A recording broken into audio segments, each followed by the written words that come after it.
boot came down hard, leather against ribs. The sound echoed across the empty parking lot of Copper Ridge Canine Sanctuary like a gunshot. Valor yelped. The German Shepherd, 8 years old, 70 pounds of muscle and scar tissue, stumbled backward. Her right hind leg, the one that never quite healed right after Kandahar buckled. Good boy, ready she to hit run? the gravel hard. Let's Three go. young men laughed. Tristan That's Blackwood, it. 23, designer sunglasses, pushing back hair You're that such cost a more good to boy. maintain than most Love you people's so car much. payments, adjusted his cuffs. His suit was charcoal gray. Tom Ford, the kind you didn't buy off a rack. Stupid mutt, he said. His friends' carbon copies and cheaper suits. Followers, not leaders, laughed harder. Valor tried to stand. Her legs shook. The scar across her left eye, a pale line through dark fur, caught the late afternoon Montana sun. That scar was 3 years old, a gift from an IED outside Kandahar that killed her handler and nearly killed her. Tristan pulled his leg back again. That's when the door opened. Claire Donovan stepped out of the sanctuary's main building, 16 years old, 5'4", honey blonde hair pulled back in a ponytail that hadn't been washed in 2 days because there hadn't been time. Her jeans had a hole in the left knee. Her boots were her father's, too big. She'd stuffed newspaper in the toes. She saw the boot. She saw Valor. She ran. Hey, her voice cracked. She hated that. Hated how young she sounded. How small. Tristan turned, saw her, smiled. Hey yourself, sweetheart. Claire put herself between him and the dog. Valor limped behind her, whimpering. Claire's hands were shaking, but she balled them into fists so he wouldn't see. She's a war dog, Claire said. She served 6 years. She saved lives. And you just kicked her. Tristan looked at his friends, looked back at Claire. The smile never left his face. You going to do something about it? Claire's phone was in her back pocket. Her fingers found it, started to pull it out. Tristan moved fast. He grabbed her wrist, twisted, not hard enough to hurt, just hard enough to show he could. I don't think so, he said. The phone clattered to the gravel. Then he shoved her. Claire stumbled backward. Her father's boots, too big, too clumsy, betrayed her. She hit the ground next to Valor. The impact knocked the air from her lungs. This whole place, Tristan said, gesturing at the sanctuary behind them, the old barn converted to kennels. The small office building, the 120 acres of Montana ranch land stretching to the lake, is going to be gone in 2 weeks. My father's buying it. We're building something actually worth something. He stepped closer. And you little girls should stay out of things you don't understand. Valor growled, low, deep, the sound of a dog that had faced Taliban fighters in the dark. Tristan looked at the dog, looked at Claire, laughed. Then he walked back to his truck. A black Ram 3500, lifted, chrome everywhere. The price tag could have fed every dog in the sanctuary for a year. The truck roared to life. Gravel sprayed. They were gone. Claire sat in the dust. Valor pressed against her side and felt something crack open inside her chest. Not fear, rage. But Claire Donovan had learned a long time ago that sometimes you say the words anyway. Sometimes the lie is all you have to hold on to. She picked up her phone. Screen cracked. Still worked. She called the sheriff's office. The line rang. Rang. Sheriff's Department, how can I help you? I need to report an assault, Claire said, and to show him an animal abuse. The dispatcher's voice changed, professional to concerned. Are you hurt, honey? No, but there's a dog here who... What's your location? Copper Ridge K9 Sanctuary, off Highway 93. Stay where you are. I'm sending a deputy. The line went dead. Claire looked at Valor, really looked. The dog's breathing was shallow, fast. Her eyes, one brown, one clouded white from the IED, were wide with something that looked like fear but wasn't. Fear was simple. This was deeper. This was remembering. I know, Claire said softly. I know it brings it back. She thought about her father. Sergeant Daniel Donovan, United States Marine Corps, K9 handler, killed in action Iraq 2018. Claire had been 8. The memory hit her like it always did. No warning. Just suddenly they're sharp as broken glass. The Marines at the door, dress blues, faces like stone. Her mother's scream, the flag, folded, heavy. We regret to inform you. Claire blinked hard, pushed it down. She'd gotten good at that over the past 8 years, pushing things down, keeping them buried. Valor leaned into her. The dog knew. Dogs always knew. Hero introduction, 300 to 800. 15 minutes later, a sheriff's SUV turned off the highway and rolled up the gravel drive. Deputy Garrett Thorne stepped out. 39 years old, 6'1", the kind of build that came from carrying heavy things in hard places. Short brown hair going gray at the temples. Jawline that hadn't seen a razor in 2 days. A small scar above his left eyebrow, another on his right hand. He wore the standard Flathead County deputy uniform, but something about the way he carried himself said military. The posture, the economy of movement, the way his eyes scanned the property before he even closed the truck door. Those eyes landed on Claire, then on Valor. He knelt, slowly, hands visible, the way you approach a war dog. "Hey girl," he said quietly. Valor's ears perked. Garrett held out his hand, palm up, patient. Valor sniffed, once, twice, then licked his fingers. Garrett smiled, just barely. "Thought so," he said. He looked up at Claire. "Belgian Malinois, German Shepherd, Marine Canine Paw. How did you know?" Garrett pointed at Valor's right ear. A small tattoo. Numbers. "Service ID. I've seen a few." He stood, pulled out a notebook. "I'm Deputy Thorne. You're the one who called." Claire nodded. "Claire Donovan. Tell me what happened." She did. All of it. The kick, the shove, the threats. Garrett wrote everything down. His face never changed. Professional. Calm. But Claire noticed his jaw tighten when she mentioned Tristan's name. "Tristan Blackwood," Garrett repeated. "You know him." "I know his father." Something in his voice made Claire's stomach drop. "Is that going to be a problem?" Garrett looked at her, really looked. The kind of look that saw through bullshit and pretty words straight down to the truth. "No," he said. "It's not going to be a problem." He knelt again, this time next to Valor. Ran his hands gently along her ribs. The dog flinched. "She needs a vet," Garrett said. "Ribs might be bruised, could be cracked." "I can't," Claire started. Stopped. Couldn't afford it. Couldn't say it out loud. Garrett seemed to understand. "There's a clinic in Kalispell," he said. "Doc Hendricks. Tell him I sent you. He'll work something out." "Thank you." Garrett stood, closed his notebook. "I need to ask you something," he said, "and I need you to tell me the truth." Claire waited. "This sanctuary, you work here? Volunteer after school?" The owner, Miss Evelyn McKnight. "She here inside." Garrett looked past Claire at the main building. Old. Paint peeling. Roof that probably leaked when it rained. "Blackwood said this place is closing," Garrett said. "That true?" Claire's throat tightened. "We're behind on the mortgage," she said quietly. 2 months. The bank said, they said if we don't pay by the end of the month, they're going to foreclose. "How much?" $65,000.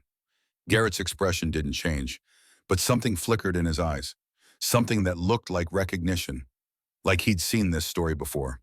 "And Blackwood wants the land," he said. It wasn't a question. "He's been calling Miss Evelyn every week for 6 months, offering to buy. She keeps saying no, so Claire's voice caught. "He's been making it harder. The bank loan officer, that's his golf buddy. The county inspector who keeps finding violations, that's his cousin. We can't keep up." "No," Garrett said quietly. "I don't imagine you can." He looked at Valor again. The dog had settled. Her breathing was better, but she kept her eyes on the driveway. Watching, waiting. Once a war dog, always a war dog. "I served with a K9 handler once," Garrett said. He wasn't looking at Claire anymore. He was somewhere else, somewhere far away. "Kandahar, 2019. Marine Sergeant. Name was Michaela Hayes." Claire's breath stopped. "This her dog?" Garrett asked. "You knew her." "I knew of her. He paused. "She was good at her job. She died saving Valor 3 years ago. IED. She threw herself on top of the dog." Garrett was quiet for a long moment. "Yeah," he said finally. "That sounds right." He turned back to his SUV, opened the door, paused.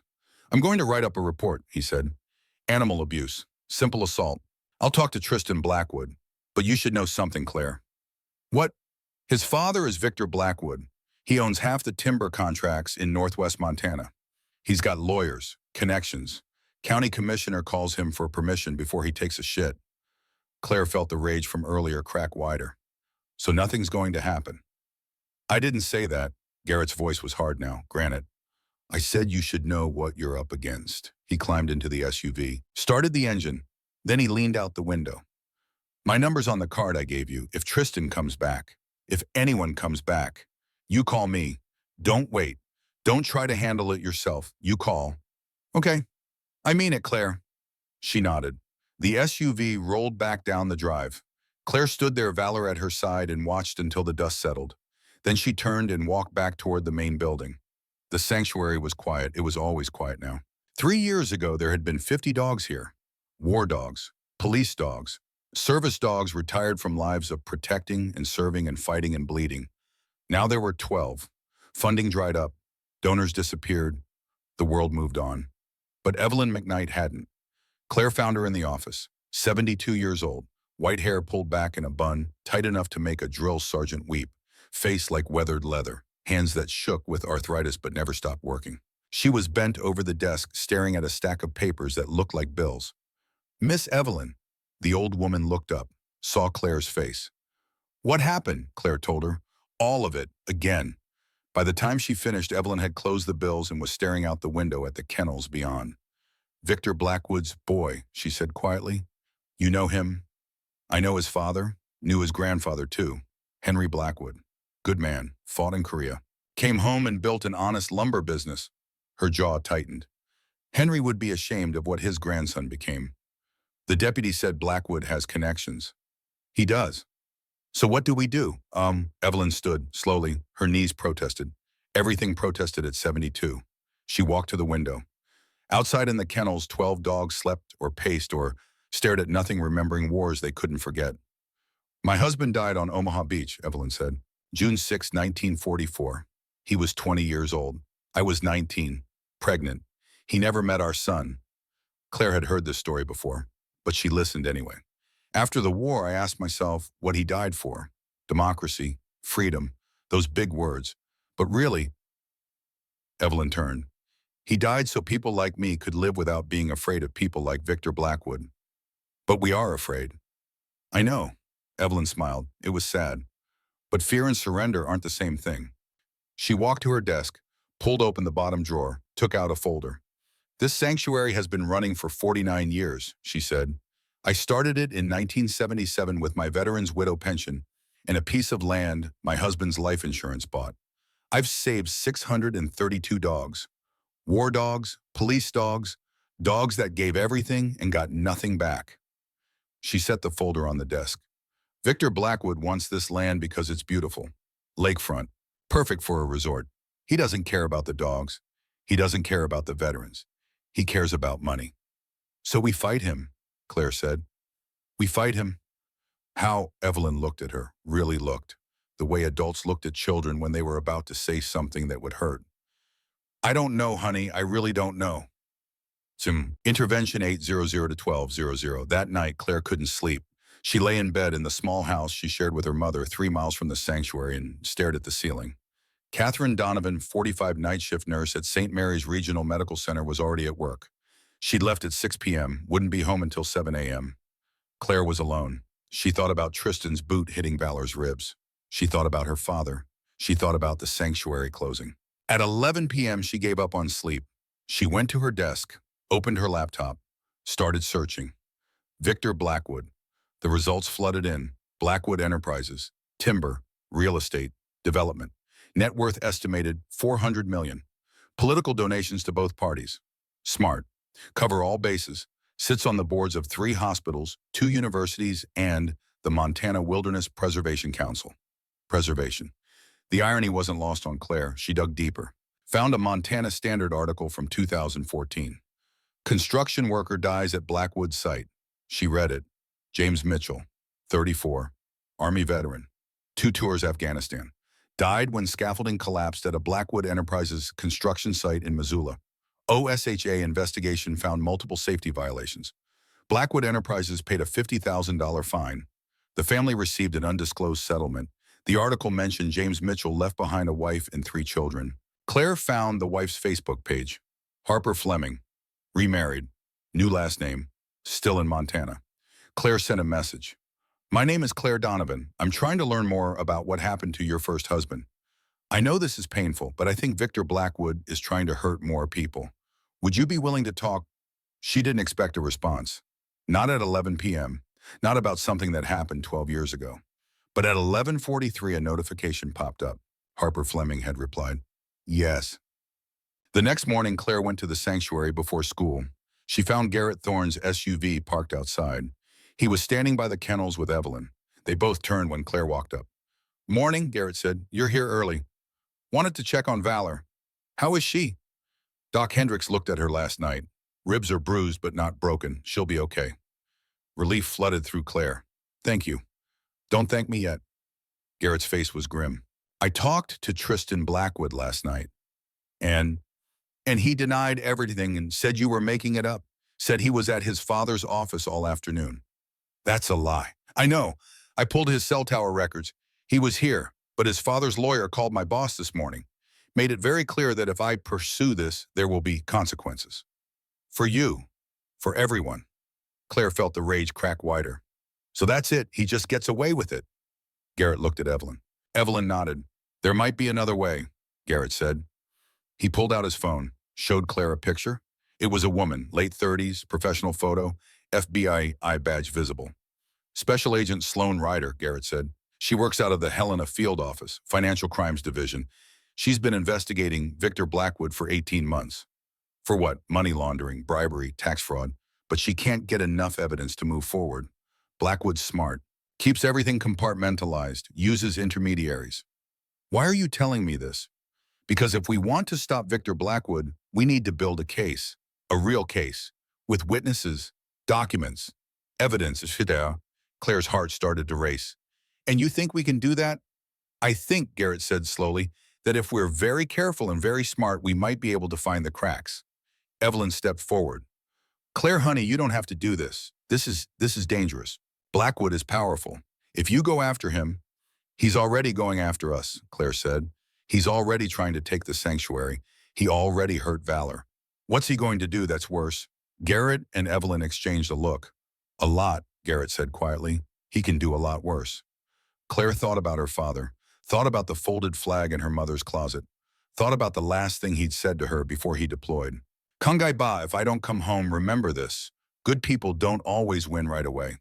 But if we don't stand up, bad people definitely win. I believe you'll do the right thing." She looked at Garrett. "I'm in," she said. "Claire, I'm in." Evelyn sighed, pulled Claire into a hug. "Your father would be proud," she whispered. "Or he'd think I was crazy," Claire said. "Both," Evelyn said. "Probably both." Villain revealed 1200 to 1800. The call came at 2 p.m. Claire was in AP English, trying to focus on The Great Gatsby, when her phone buzzed. "Miss Evelyn, emergency." She grabbed her bag, told Mr. Patterson she was sick. Ran. The sanctuary was 15 minutes away if you drove the speed limit. Claire made it in 9. 3 black SUVs were parked outside the main building. Expensive, spotless. The kind of vehicles that said money and power and don't fuck with me. Claire's stomach dropped. She parked her mother's 10-year-old Subaru next to them and got out. Voices from inside the office. She pushed through the door. Evelyn was standing behind her desk, hands flat on the surface, knuckles white. Across from her stood Victor Blackwood, 63 years old, 6 feet tall exactly. Silver hair swept back from a face that belonged in a boardroom or a country club or an ad for expensive watches. He wore a navy suit, 3-piece, no tie. The look of a man too powerful to follow dress codes. Behind him stood 2 men in cheaper suits, lawyers. Claire could tell by the briefcases. And leaning against the wall, arms crossed, sunglasses still on, even though he was inside like an asshole, was Tristan. He smiled when he saw Claire. She wanted to break his teeth. "Ah," Victor said. His voice was smooth, cultured, the accent of expensive private schools. "You must be Claire Donovan. I've heard about you." "I'm sure you have. My son says you made some very serious accusations yesterday. Your son kicked a dog and assaulted me. Those aren't accusations. That's what happened." Victor's expression didn't change. He looked at one of the lawyers. The lawyer opened a briefcase, pulled out a tablet. "My client was at our offices yesterday afternoon. We have security footage, time-stamped. He never left the building between 2 and 6 p.m. The lawyer turned the tablet around. The footage showed Tristan walking into a building, time-stamped 1:47 p.m. Another clip, Tristan in a conference room, time-stamped 4:23 p.m. As you can see," the lawyer said, "your allegations are impossible." Claire looked at the footage, looked at Tristan. He was still smiling. "That's bullshit," she said. "Claire," Evelyn warned. "No." Claire stepped forward. "I saw him. He was here. He hurt Valor. He pushed me. I called the sheriff. And the sheriff found no evidence, the lawyer said smoothly. No witnesses, no video, just the word of a teenage girl with a grudge. I don't have a... Enough, Victor said quietly. The room went silent. He walked to the window, looked out at the kennels. This is a beautiful property, he said. 120 acres. Lakefront. My surveyors tell me it would be perfect for a resort. Boutique. High-end. We could bring jobs to the area. Revenue. Growth. He turned back to Evelyn. I'm prepared to offer you $250,000. Cash. Plus I'll pay off your mortgage and any outstanding debts. You walk away clean. Evelyn's face was stone. No. Miss McKnight, please be reasonable. This sanctuary is drowning in debt. You're behind on your mortgage. Your insurance premiums just doubled. The county is threatening to shut you down for code violations. Violations your cousin, the inspector keeps finding. Victor smiled, thin. I can't help that my family is civic-minded. You can take your offer, Evelyn said, and shove it up your ass. One of the lawyers made a choking sound. Tristan laughed. Victor's expression didn't change. I see, he said. He walked back to the desk, leaned forward, placed both hands flat on the surface mirroring Evelyn's stance. Let me be clear, Miss McKnight. This property will be mine, one way or another. You can take my generous offer. Or you can wait 2 weeks for the bank to foreclose. Either way, I win. Get out, Evelyn said. Victor straightened, buttoned his jacket. Then he looked at Claire. Your mother is Catherine Donovan, correct? Claire's blood went cold. She works at St. Mary's, Victor continued. Night shift, pediatric ICU, dedicated employee. Although I understand she carries quite a bit of debt. Medical bills from when your father died, student loans, credit cards. He pulled a piece of paper from his inside pocket, unfolded it. $83,412 as of last month. Claire couldn't breathe. How did you? I sit on the hospital board, Victor said gently. I also happen to own the company that bought your mother's debt portfolio last year. Funny how things work out. Evelyn moved, fast for 72. She came around the desk like she was going to hit him. Victor's bodyguard stepped forward. Garrett appeared in the doorway. Everyone froze. Miss McKnight asked you to leave, Garrett said quietly. Victor looked at him. Really looked. Assessment? Calculation. Deputy Thorne, I heard you were sniffing around. How's the hearing in that left ear? Still giving you trouble? Garrett's jaw tightened. Victor smiled. Terrible thing, IEDs. My company actually donated $200,000 to the Wounded Warrior Project last year. We support our veterans. Get out, Garrett said. We're going. Victor walked toward the door, paused next to Claire, lowered his voice so only she could hear. Your father died for nothing, you know. Some desert shithole nobody cares about. And when this sanctuary closes, it'll be for nothing too. That's the truth about sacrifice, Claire. It's usually wasted on people who don't deserve it. Claire's hands balled into fists. Victor walked past Garrett and out to his SUVs. Tristan followed, still smiling. The lawyers gathered their things. Professional, efficient. Then they were gone. The sound of engines, gravel crunching, silence. Claire realized she was shaking. Evelyn put a hand on her shoulder. It's okay, honey. He knows about my mom. He knows everything. I know. What do we do? Garrett closed the door, leaned against it. We fight, he said. How? Claire's voice cracked. He owns the bank. He owns my mom's debt. He owns half the county. How do we fight that? Garrett looked at Evelyn. Evelyn looked at Claire. The same way David beat Goliath, the old woman said. We find the weak spot, and we hit it with everything we have. Claire wanted to believe her. She really did.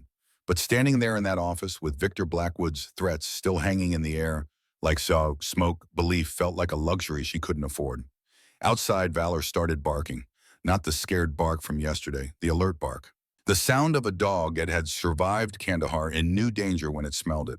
Claire walked to the window. A black sedan was parked at the end of the driveway. Just sitting there, windows tinted. Watching. He's having us followed, she said quietly. Garrett pulled out his phone, took a picture of the sedan, ran the plates. Registered to a private security firm out of Billings. Blackwood Enterprises is their biggest client. So what now? Garrett looked at his phone. Then at Claire. Now, he said, we stop playing defense. Now we hit back. End of part 1. The war had begun. Victor Blackwood thought he was fighting a 72-year-old woman and a teenage girl. He had no idea what was coming. If you're still watching, comment below. Tell me where you're from. Tell me you believe in justice. Because in part 2, things get worse before they get better. Subscribe. Share this. The algorithm only shows this to people who engage. Don't let this story die. Claire stood at the window, Valor at her side, and watched the black sedan watch them back. "Dad," she whispered, "I hope I'm doing this right." Somewhere in whatever place dead Marines go, maybe Sergeant Daniel Donovan heard. Maybe he was proud. Or maybe he was terrified his little girl had just declared war on a man who could crush her without even trying. Either way, there was no going back now. The fight for Copper Ridge K-9 Sanctuary had begun. And Claire Donovan, 16 years old, scared, angry, and absolutely not backing down, was about to learn what her father already knew. Sometimes the only way to honor the fallen is to fight like hell for the living. Even when you're outgunned, even when you're alone, even when you have no idea how to win. You fight anyway, because surrender isn't an option when you're standing on ground watered with the blood of people who believed in something bigger than themselves. The sun set over Montana. The black sedan stayed where it was. Inside the sanctuary, 12 war dogs slept, and Claire Donovan started planning. 2 days after Victor Blackwood's visit, Claire sat in a corner booth at the Grizzly Diner 3 towns over from Copper Ridge. She told her mother she was studying at the library. She told Miss Evelyn she was at school for debate practice. Both were lies. Across from her sat Harper Fleming, 32 years old. Brown hair pulled back in a practical ponytail. Nurse's scrubs under a winter jacket. Tired eyes that had seen too much and forgiven too little. The coffee between them had gone cold 20 minutes ago. Neither of them cared. "I wasn't sure you'd come," Claire said. "I almost didn't." Harper wrapped her hands around the mug anyway, seeking warmth that wasn't there. "My husband, my current husband, he doesn't know I'm here. He thinks I've moved on. Let it go." "Have you?" Harper looked at her, really looked. The way people look when they're deciding whether to trust you with the truth. "My first husband's name was James Mitchell. He was 34 when he died. Army Ranger, 2 tours in Afghanistan, came home without a scratch." She pulled out her phone, scrolled, showed Claire a picture. A man in uniform, broad shoulders, smile that could light up a room. 3 small children clinging to his legs like he was the only solid thing in the world. "That was taken 2 months before he died," Harper said. Her voice was steady, too steady, the kind of steady that came from practice. "He'd just gotten the job with Blackwood Enterprises. Good pay, benefits, union pension. He was so happy. Said we could finally get ahead, finally stop drowning." Claire's chest tightened. What happened? The scaffolding collapsed. 10th floor of a condo project in Missoula. OSHA investigated, found 17 safety violations. Blackwood had been cutting corners for months, buying cheap materials, skipping inspections, pushing crews to work faster, longer, more. Harper's hands shook slightly. She noticed, flattened them on the table. James fell 80 feet. 3 other men were injured. One paralyzed from the waist down. Another lost the use of his right arm. Victor Blackwood paid each family a settlement, 6 figures, made us sign NDAs, made us promise never to talk about it publicly, made us complicit in our own silence. But you're talking now, because you're not the press. You're not trying to write an expose or win a Pulitzer. You're just a kid trying to save a dog sanctuary. Harper smiled, sad, broken. "And because I'm tired of being quiet while that man destroys more lives. Tired of waking up at 3 a.m. thinking about all the things I should have said, should have done." She reached into her purse, pulled out a folder. Manila, worn at the edges, like it had been opened and closed 1,000 times. "I kept copies of everything, the OSHA report, the settlement agreement, the internal emails I found on James's laptop after he died." She slid the folder across the table. Blackwood knew about the safety violations. His site manager sent him 3 emails warning him the scaffolding was unstable, that men were going to die if they didn't stop work immediately. Victor ignored every single one, told them to keep working, to stay on schedule, to make the deadline no matter what. Claire opened the folder. Her hands were steadier than she expected. The first document was an email from Marcus Klein, site manager, to Victor Blackwood, date September 3, 2014. Subject, urgent, safety concerns, Missoula project. "Mr. Blackwood, we need to address the scaffolding issues immediately. The supplier sent substandard materials and the crew is reporting structural instability on floors 8 to 12. I strongly recommend we halt construction until this is resolved. The risk of catastrophic failure is unacceptable. 3 separate engineers have flagged this as critical. The response was one line. Keep working. We're already 2 weeks behind schedule. VB. 3 weeks later, James Mitchell was dead. Claire felt sick, not the quick nausea of shock, the deep settling sickness of understanding how cheap life could be to someone with enough money. Can I make copies of these? Keep them. I have backups. 3 sets, 1 in a safety deposit box, 1 with my lawyer, 1 buried in my backyard in a waterproof container. Harper's smile was bitter. Paranoid maybe, but I've seen what Blackwood does to people who cross him.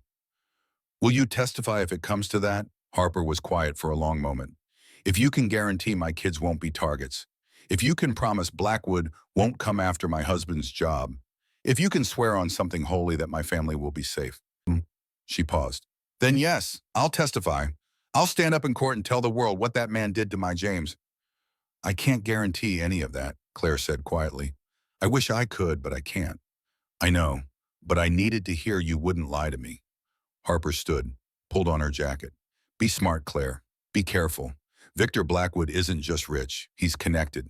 State senators, federal judges. He golfs with the attorney general. He donated $2 million to the governor's campaign. She paused at the booth. But if you do manage to take him down, if you actually pull this off? Her eyes were wet. Call me. I'll throw the biggest damn party Montana has ever seen. Then she was gone. Claire sat alone with the folder, with James Mitchell's death certificate, with the proof that Victor Blackwood valued money more than human life. She pulled out her phone, texted Garrett, found something big. Can you meet? The response came 30 seconds later. Where sanctuary? 1 hour. On my way. Claire paid the check, left a $20 tip on a $12 meal because the waitress looked tired and the world was already hard enough. She walked out to her mother's Subaru. The black sedan was parked across the street. Different car than 2 days ago. Different plates. Same company logo barely visible on the door. Blackwood's people. Watching. Always watching. Claire didn't look at them directly. She'd learned that from nature documentaries. Predators respond to direct eye contact. Better to act like you don't notice. Like you're not a threat. She got in the car, started the engine, drove. In her rearview mirror, the sedan pulled out, followed at a distance. Professional. Practiced. Claire's hands tightened on the wheel, but her face stayed calm. She thought about valor, thought about her father, thought about James Mitchell falling 80 feet because a billionaire wanted to meet a deadline. The rage that had been building inside her chest for days finally found focus. Let them follow. Let them watch. Let them report back to Victor Blackwood that she wasn't scared, even if she was, even if her hands shook when she thought about what she was doing, even if some part of her wanted to pull over and throw up. She kept driving. The sedan stayed 3 cars back the whole way. 40 minutes to Copper Ridge, 40 minutes of watching them watch her. When she pulled into the sanctuary, they drove past, slow, making sure she saw them, making sure she knew. Claire parked, sat in the car for a moment, breathed. Then she grabbed the folder and went inside. Garrett was already there. So was Evelyn. And 3 other people Claire didn't recognize. Claire, Garrett said, standing, I'd like you to meet some folks. The first was an old man, 74 if he was a day, white hair cut military short, face like carved wood. He wore a Navy ball cap with USS Missouri stitched in gold thread, a jacket covered in patches from battles Claire had only read about in history books. Walt Gibson, the man said. His handshake was firm, calloused. The hands of someone who'd worked hard his whole life. Served on the Missouri during Korea. Victor Blackwood stole my family ranch in 2015. 300 acres. Been in my family since 1872. The second was a woman, late 60s. Black hair going gray at the temples. Kind eyes that had seen hard times and chosen kindness anyway. Reverend Dutch Sullivan, she said. Her voice was soft but strong. I ran a church in Kalispell for 30 years, until 2016. Victor Blackwood bought the building out from under us, gave us 30 days to vacate, turned it into a parking lot for his office complex. The third was younger, mid-30s, red hair pulled back tight, freckles across her nose. Arms crossed like she was holding herself together through sheer force of will. Nora Brennan, she said.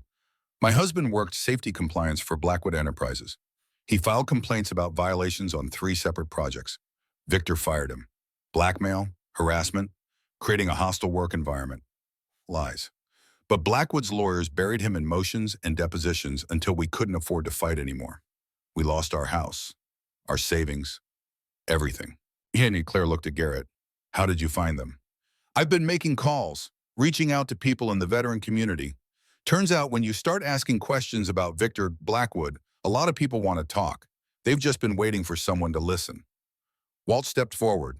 That son of a bitch offered my wife and me $200,000 for our ranch. 300 acres of prime grazing land with the water rights. We said no, it wasn't for sale. 2 months later, the bank foreclosed on a loan we'd had for 30 years. Never missed a payment. Never been late. Come to find out, Blackwood bought the note, called it due immediately, gave us 14 days to come up with $300,000 or lose everything. His voice was steady, but Claire could hear the rage underneath. Quiet, cold, the kind of anger that had been aging for years. We couldn't do it. Lost the ranch. Lost the house my grandfather built with his own hands in 1872. Lost the graves where my parents and grandparents are buried. Blackwood bulldozed it all 6 months later, built a luxury housing development, starting price $2 million. Dutch spoke next. The church was different. We'd been renting the building for 40 years. The owner was a good man. When he died, his son inherited. The son was drowning in gambling debts. Blackwood bought the debt, bought the building, gave us 30 days. When I tried to negotiate, tried to explain, we had a congregation of 200 people, most of them elderly, most of them poor. He had the sheriff remove us physically. On a Sunday, during services. Her voice cracked. I watched 80-year-old women being escorted out by armed deputies because Victor Blackwood needed a parking lot. Nora's voice was bitter, sharp. My husband reported safety violations to OSHA, documented everything, photos, measurements, witness statements. 3 days later, he was fired. Blackwood's lawyers claimed he'd been falsifying reports, stealing company property, creating a hostile work environment. All lies, complete fabrications. But they had expensive lawyers, and we had a public defender who was handling 60 cases at once. We couldn't fight, couldn't win. Lost everything trying. Claire set the folder on the table. Then you need to see this.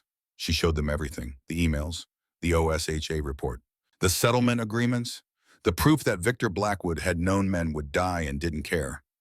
Walt's face went red. Dutch closed her eyes and prayed quietly. Nora started crying. He killed that man, Walt said quietly. He knew the scaffolding was bad and he let men work on it anyway. He murdered James Mitchell as sure as if he'd pushed him off himself. Yes, Claire said, and he got away with it. He paid money, made it go away, buried it under NDAs and settlements. Walt looked at Garrett. What's the play? Deputy Garrett pulled out his own folder. I've been working with FBI Special Agent Sloan Ryder. She's building a case against Blackwood for financial crimes. Fraud, bribery, money laundering, tax evasion, but she needs more. She needs witnesses willing to go on record. Documents that prove pattern and practice. Evidence that can't be explained away by expensive lawyers. He looked at each of them in turn. If we do this, we do it right. We build a case that's airtight. We don't go to the media. We don't tip our hand. We gather everything quietly. Document everything carefully. Then we hand it to the FBI and let them execute. How long will that take? Evelyn asked. Her voice was tired, older than Claire had ever heard it. Weeks, maybe months if he fights. We have 12 days before the foreclosure, Claire said. Silence. Heavy, suffocating. Then we need to move fast, Garrett said finally. Faster than we've ever moved. Faster than might be safe. Nora wiped her eyes with the back of her hand. What do you need from us? Everything you have. Emails, contracts, text messages, bank statements, anything that shows a pattern of behavior. Blackwood's smart, he compartmentalizes, uses shell companies, intermediaries, cutouts. But if we can connect enough dots, if we can show the pattern, we can prove he's a criminal, Walt finished. Exactly. Dutch stood slowly, arthritis in her knees making the movement painful. I have records from the church sale, including emails from Blackwood's real estate company that I believe constitute fraud. They claimed the building needed extensive repairs that would cost hundreds of thousands. I had it independently assessed. It was fine. They lied to drive down the price. I have my husband's termination paperwork, Nora said, and text messages from his supervisor admitting the safety complaints were legitimate, but saying they couldn't act on them without Blackwood's approval. Walt nodded slowly. I kept everything from the foreclosure. Every letter, every notice, including a recording of the bank officer admitting Blackwood told him to call the loan. I was wearing a wire, illegal in Montana without both parties consenting. Can't use it in court, but it'll point you in the right direction. Garrett smiled, grim, determined, like a man who'd finally found something worth fighting for. Then we have a chance, he said, a real chance. Claire felt something shift inside her chest. Hope, fragile as glass, dangerous as fire. But real. Allies gathered 2,200 to 2,500. The next 3 days blurred together. Claire went to school, sat through AP English and calculus and U.S. history, took notes she didn't remember, smiled when people talked to her, acted normal. Then she came home. Did homework at the kitchen table while her mother slept after night shift, ate dinner alone, went to her room and worked. She compiled documents, cross-referenced dates, built timelines on poster boards she'd bought at Target, read string connecting names and companies and dates like she was investigating a murder, which she supposed she was. Harper sent her contact information for Marcus Klein, the site manager from the 2014 accident, the man who tried to warn Victor Blackwood that people were going to die. Claire called him at 9 p.m. on a Tuesday. He answered on the third ring. Yeah, his voice was rough, tired, the voice of a man who'd stopped expecting good news. Mr. Klein, my name is Claire Donovan. I'm calling about Victor Blackwood. Silence, long enough that Claire thought he'd hung up. Then how did you get this number? Harper Fleming gave it to me, James Mitchell's widow. More silence. Harper should know better than to drag people back into this. She should know better than to open old wounds. Mr. Klein, I'm not a reporter. I'm not trying to write a story or make money or win an award. I'm trying to stop Blackwood from destroying a dog sanctuary in Montana, from hurting more people, from getting away with it again. Good luck with that, kid. I tried to stop him from killing people. Didn't work out so well for me. I have the emails you sent him. About the scaffolding, about the danger. Marcus's breathing changed, sharp intake. Where did you get those? Harper gave them to me. She kept copies of everything. Jesus Christ. A long pause. Sound of a bottle opening. Liquid pouring. What do you want from me? I want you to talk to the FBI. Tell them what happened. Go on record. Help us build a case that can't be buried or bought off. No. Mr. Klein, I said no. Do you have any idea what Blackwood did to me? I was the best site manager in Montana. Had my pick of jobs. Companies recruited me. After I went against Blackwood, I couldn't get hired to manage a construction site for a garden shed. He blacklisted me across 3 states. I spent 2 years unemployed. Lost my house. My wife left me. Took the kids. I didn't see my daughters for 4 years because I couldn't afford child support. His voice cracked. I finally got my life back together. Finally found work in Wyoming. Finally have a relationship with my girls again. I'm not letting him ruin it. Not again. He's still doing it, Claire said quietly. Still cutting corners. Still putting profits over people. Still destroying lives. Not my problem. What about James Mitchell's kids? Are they your problem? Silence. Claire pushed harder, felt cruel doing it, but did it anyway. James Mitchell had 3 children. They grew up without a father because Victor Blackwood wanted to save money and meet a deadline. How many more kids have to lose their parents before someone stands up to him? How many more families have to be destroyed? You don't understand what you're asking. I understand perfectly. I'm asking you to do the right thing, even though it's hard, even though it's scary, even though it might cost you something. You're 16 years old. You don't know what hard is. You don't know what it takes. Claire's voice went cold. My father was Sergeant Daniel Donovan, United States Marine Corps. He died in Iraq when I was 8 years old. I watched Marines in dress blues tell my mother her husband was dead. I watched her scream. I watched her break. I know exactly what hard is, and I know exactly what it costs. Marcus was quiet for a long time. She could hear him breathing on the other end, could hear him thinking. Finally, what's the FBI agent's name? Sloan Ryder, Helena Field Office. If I do this, if I talk to her, Blackwood will come after me again. He'll destroy whatever life I've managed to build. Probably. And you think it's worth it. I think my dad used to say the only thing necessary for evil to triumph is for good people to do nothing. I think James Mitchell deserved better. I think his kids deserve better. I think you deserve better than living in fear of a bully for the rest of your life. Marcus laughed. Bitter, broken. Edmund Burke. What? The quote, the only thing necessary for the triumph of evil is for good men to do nothing. It's Edmund Burke, 18th century Irish statesman and philosopher. He paused. I was a philosophy major at Montana State before I got into construction. A lot of good it did me. So you'll talk to Agent Ryder. Give me her number. I'll think about it. Thinking about it and doing it are two very different things. But I'll think about it. Claire gave him the number. Thank you, she said. Don't thank me yet, kid. Don't thank me until I actually do something worth thanking. He hung up. Claire sat in her room and stared at her phone. It was past midnight. School in 6 hours. She should sleep. Instead, she opened her laptop, searched for more. She found a news article from 2017. Kalispell Church loses historic building to development. She found property records from 2015. Gibson Ranch, 300 acres. Foreclosure sale. Buyer Blackwood Land Holdings, LLC. She found an employment lawsuit from 2020. Brennan versus Blackwood Enterprises. Wrongful termination. Settled out of court. Terms confidential. Everywhere she looked, the same pattern. Blackwood wanted something. Made an offer. If you said no, he found another way. Legal. Barely. But always legal enough that expensive lawyers could make it disappear. Claire's phone buzzed. Garrett, meeting tomorrow, 6 p.m. Sanctuary. Agent Ryder will be there. Claire's heart started to race. Okay, bring everything you have. This is it. She looked at the poster board on her wall, the timeline, the connections, the evidence. Was it enough? She didn't know. But it was all they had. She closed her laptop, lay down, tried to sleep. Outside, somewhere into the darkness, a car engine idled. Black sedan, different plates, same company. Watching. Always watching. Midpoint confrontation, 2500 to 3000 FBI.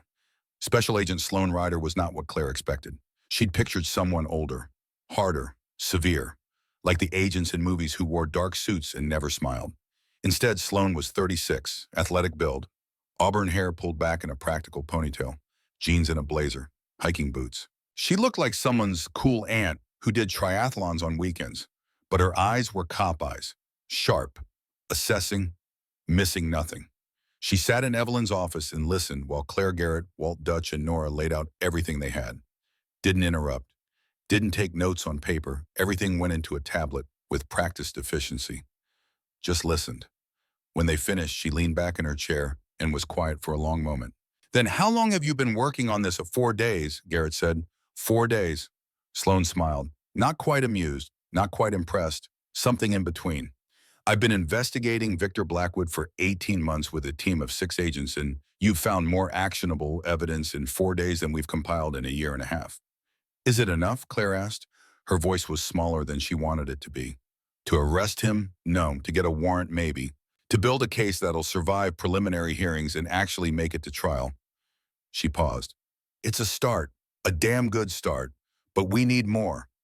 Walt leaned forward. What specifically do you need? Bank records showing the money trail, proof of where bribes came from and where they went. Witnesses willing to testify under oath in federal court, understanding they'll be cross-examined by the best defense attorneys money can buy. And proof of direct involvement, not just plausible deniability, where Blackwood can claim he delegated authority and didn't personally know about illegal activity. We have Marcus Klein, Claire said, the site manager from the 2014 accident. He's thinking about talking to you.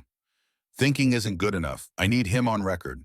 I need him willing to testify that he personally warned Victor Blackwood about safety violations and was told to ignore them. He's scared, Garrett said. Blackwood destroyed his life once. He doesn't want to go through it again. I understand that. I do. But without him, the connection between Blackwood and James Mitchell's death is circumstantial. Good lawyers will tear it apart.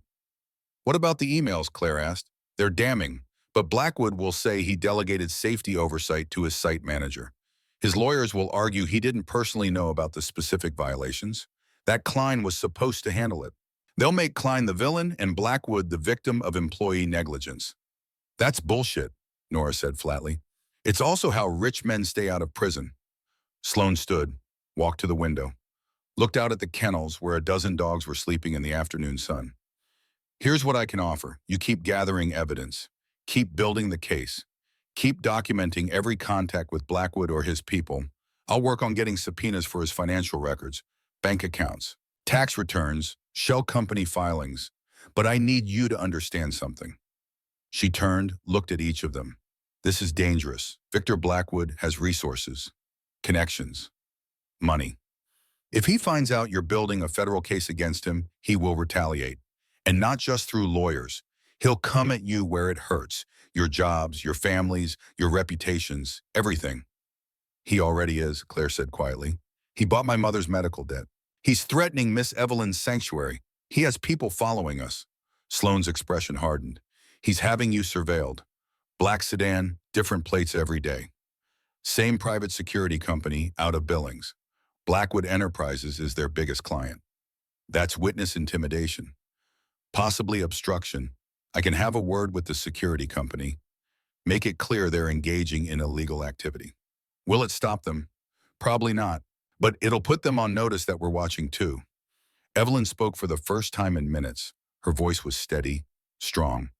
Agent Ryder, I'm 72 years old. I've been running this sanctuary for 49 years. I've seen a lot of bullies in that time.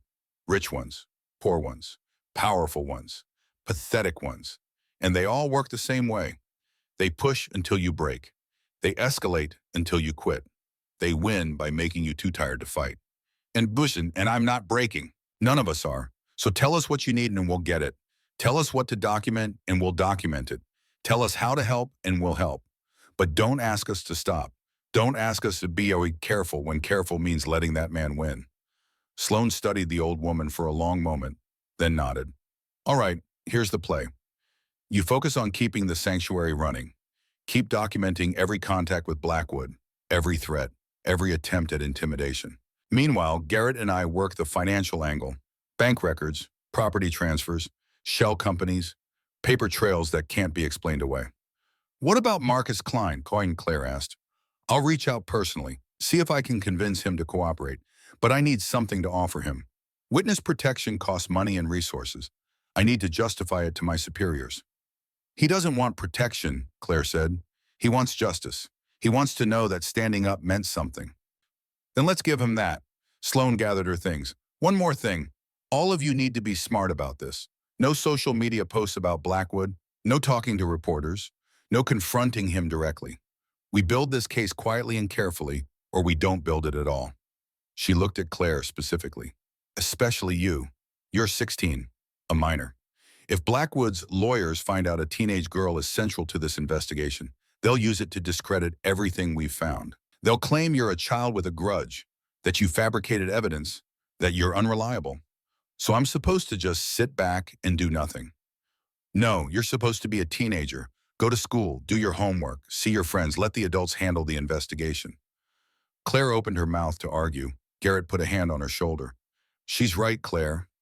But she's right. Claire bit back the words she wanted to say, swallowed them, nodded. Sloane left. Walt and Dutch and Nora followed shortly after. Promises to send documents. Promises to keep gathering evidence. Promises to not give up. The office felt empty after they were gone. Claire sat with Garrett and Evelyn in the silence. I know you want to do more, Evelyn said finally. I found Harper. I found Marcus. I built the timeline. And now I'm supposed to just stop. Not stop. Step back. Let other people take the lead. That's not fair. No, Garrett said quietly. It's not. But it's reality. If Blackwood finds out you're driving this investigation, he'll tear it apart. Use your age against us. Make everything we've found seem like the work of an angry kid with an agenda. Claire stood, walked to the window. Outside in the kennels, Valor was sleeping. The dog's ribs were healing, the bruises fading. But the memory would stay. Violence always left scars, even when they weren't visible. What if we don't have time to build a case, Claire said. The foreclosure is in 9 days. 9 days and we lose everything. I know. So what do we do? Evelyn and Garrett exchanged a look. The kind of look adults exchange when they don't have answers, but don't want to admit it. We do what we've always done, Evelyn said finally. We pray, we work, we hope. Claire wanted to scream. Prayer wasn't going to stop Victor Blackwood. Work wasn't enough when the other side had infinite resources. Hope was just another word for wishful thinking. But she didn't say any of that, just nodded, smiled like she believed it, went home. Her mother was already up, getting ready for night shift. How was school? Catherine asked. Claire thought about lying, decided she was tired of lies. I'm investigating Victor Blackwood, trying to build a case with the FBI to prove he's corrupt. He's having me followed and threatened the sanctuary and bought your medical debt to use as leverage against us. Catherine stopped, turned, stared. What? Claire told her everything. All of it. The sanctuary, the investigation, Blackwood's threats, the poisoned dogs that hadn't happened yet but felt inevitable. Catherine listened, didn't interrupt. When Claire finished, her mother sat down at the kitchen table, put her head in her hands. Mom, I can't believe you didn't tell me. I didn't want you to worry. Catherine looked up. Worry, Claire, you're 16. You're investigating a billionaire who's threatening our family, and you thought I shouldn't worry. I was trying to protect you. I don't need protection. Catherine's voice rose. I need honesty. I need to know when my daughter is putting herself in danger. They stared at each other. Then Catherine's face softened. She stood, walked to Claire, pulled her into a hug. I'm not mad at you for trying to help. I'm mad at you for doing it alone, for thinking you had to carry this by yourself. Claire hugged her back, tight. I'm sorry. Don't be sorry. Just next time talk to me. Tell me. Let me help. She pulled back. Now, what do we need? You think I'm going to let my daughter fight a billionaire alone? I'm a nurse. I've dealt with worse than Victor Blackwood. At least he's not actively bleeding. Claire smiled, just a little. Her phone buzzed. Unknown number. She answered. Hello. Claire Donovan. A man's voice. Unfamiliar. Nervous. Who is this? My name is Brennan Cole. I used to be Victor Blackwood's chief financial officer. I was his CFO for 20 years. I handled his money, and all of it. Claire's breath stopped. Why are you calling me? Because I hear you're trying to take him down, and I can help. How? I have records, bank transfers, shell company formations, proof of bribes to county officials going back 15 years, proof of tax evasion, money laundering, everything. Why now? Why after all this time? Brennan's voice was cold, hard. Because that son of a bitch fired me 3 weeks ago. After 20 years of loyalty. After I built his entire financial infrastructure. He cleaned out my office while I was at lunch. Had security escort me out like a criminal.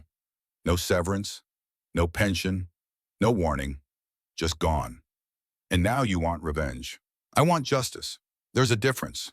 Revenge is emotional. Justice is earned. Claire looked at her mother. Catherine nodded. What do you want from me? Claire asked. Meet me. Tomorrow. I'll give you everything. USB drive with copies of every file I kept. But it has to be quiet. If Blackwood finds out I'm talking, he'll bury me. Legally, financially, maybe literally. Where? There's a rest stop on Highway 2, 30 miles east of Kalispell. Tomorrow, 1 p.m., come alone. I'm bringing someone. Then don't come at all. The line went dead. Claire lowered the phone. Her mother was already shaking her head. Absolutely not. You're not meeting some stranger at a rest stop in the middle of nowhere. Mom, no, this could be a trap. It could be Blackwood setting you up. Or it could be the break we need. Or it could get you hurt, or worse. Claire was quiet for a moment. Then what would Dad do? Catherine's expression cracked. Your father would do something stupid and brave and probably get himself killed, which is not the example you should be following. But he'd do it. Yes, he would. Catherine sighed, which is why I'm coming with you. He said alone. And I said I'm coming, end of discussion. Claire smiled. Okay. And we're telling Garrett. Mom, end of discussion. Claire called Garrett, told him about Brennan Cole. There was a long silence on the other end. Then, this is either the best lead we've had or the dumbest thing you could possibly do. Wait, I'm leaning toward best lead. Of course you are. You're 16 and immortal. He sighed. I'm coming with you, and I'm bringing my service weapon. And if this goes bad, you're getting in the car and driving away while I handle it. Garrett, those are my terms. Take them or I call Sloan right now and she shuts this down. Claire looked at her mother. Catherine nodded. Fine, Claire said. Tomorrow, 1 p.m. She hung up, looked at the clock. 20 hours until they found out if Brennan Cole was their salvation or their destruction. Outside, a car engine started. Black sedan pulling away. Shift change. New watchers coming. The surveillance never stopped. Claire went to her room, lay on her bed, stared at the ceiling. Tomorrow, everything would change. One way or another. She just hoped she was ready. End of part 2. The pieces were moving. The case was building, but Victor Blackwood was still out there. Still powerful. Still dangerous. And Claire Donovan, 16 years old, scared, determined, and absolutely not backing down, was about to walk into the unknown with nothing but hope and the belief that doing the right thing had to count for something. Somewhere maybe her father was watching. Maybe he was proud. Or maybe he was terrified his daughter had inherited his stubborn refusal to quit, even when quitting was the smart thing to do. Either way, there was no going back now. Tomorrow, at a rest stop on Highway 2, Claire would either get the evidence that could destroy Victor Blackwood, or she'd learn that some fights are too big for 16-year-old girls to win. She closed her eyes, tried to sleep, failed, and waited for morning. The rest stop on Highway 2 was exactly what Claire expected. Empty, desolate. 2 picnic tables covered in bird droppings and carved initials from travelers who'd stopped for 5 minutes and kept driving towards somewhere better. A single bathroom building that looked like it housed every disease known to man, and a parking lot big enough for 18-wheelers that currently held 3 cars and a camper van with Idaho plates. 1 p.m. Claire pulled the Subaru into a space near the tree line. Garrett was beside her in the passenger seat, off-duty pistol in a shoulder holster under his jacket. Catherine was in the back, silent, watching.